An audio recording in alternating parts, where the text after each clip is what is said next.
Sahabat setia Gowor yang dikasihi Tuhan, Shalom. Hari ini adalah Sabtu 16 Oktober 2021. Kita akan bersama-sama merenungkan firman Tuhan yang diambil dari Injil Lukas 12 ayat 8 sampai dengan 12. Mari kita siapkan hati kita. Haleluya, haleluya, haleluya. Roh kebenaran akan memberi kesaksian tentang aku, dan kalian pun harus memberikan kesaksian sabda Tuhan.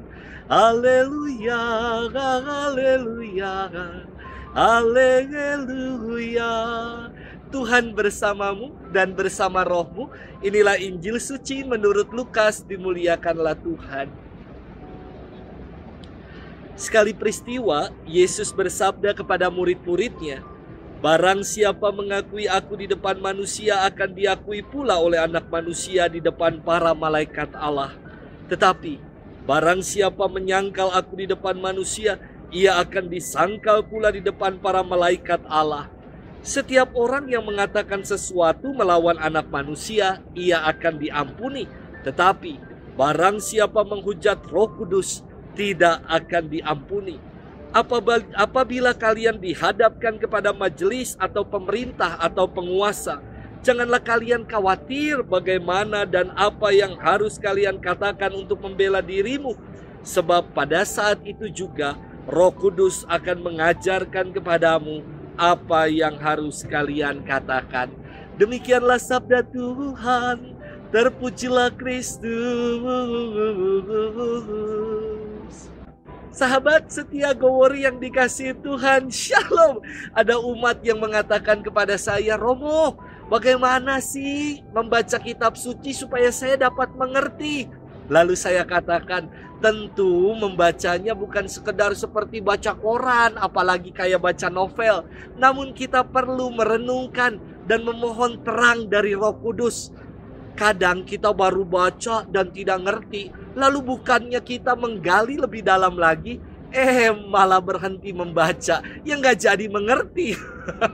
Dan mungkin ini juga jadi cara roh jahat untuk menghalangi kita berelasi dengan Tuhan.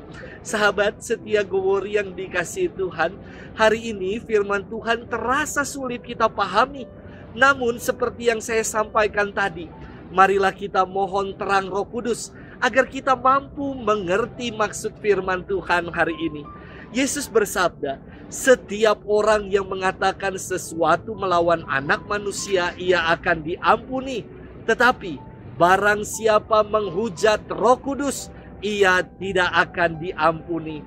Mungkin kita bertanya, mengapa melawan anak manusia akan diampuni, sedangkan menghujat Roh Kudus tidak akan diampuni? Bukankah anak manusia dan Roh Kudus adalah pribadi dari Allah Tritunggal? Lantas mengapa dibedakan antara melawan anak manusia dengan menghujat Roh Kudus? Mari kita cermati dengan teliti pernyataan melawan anak manusia di dalam ayat ini. Dikatakan bahwa setiap orang yang mengatakan sesuatu melawan anak manusia, ia akan diampuni. Yesus ingin menegaskan kepada para muridnya, ketika orang banyak menolak, memperdebatkan dirinya, mencari kesalahan atas dirinya, namun Yesus tetap mengampuni mereka.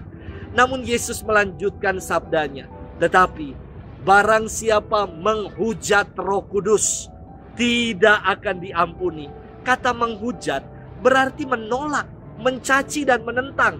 Dosa menghujat Roh Kudus berarti tindakan manusia yang menolak kebenaran, kasih, serta pengampunan dari Allah.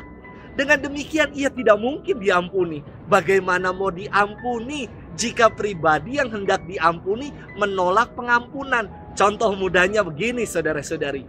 Pemerintah mengadakan program tax amnesty yang datang dan mengurus segalanya dengan jujur akan mendapatkan pengampunan pajak.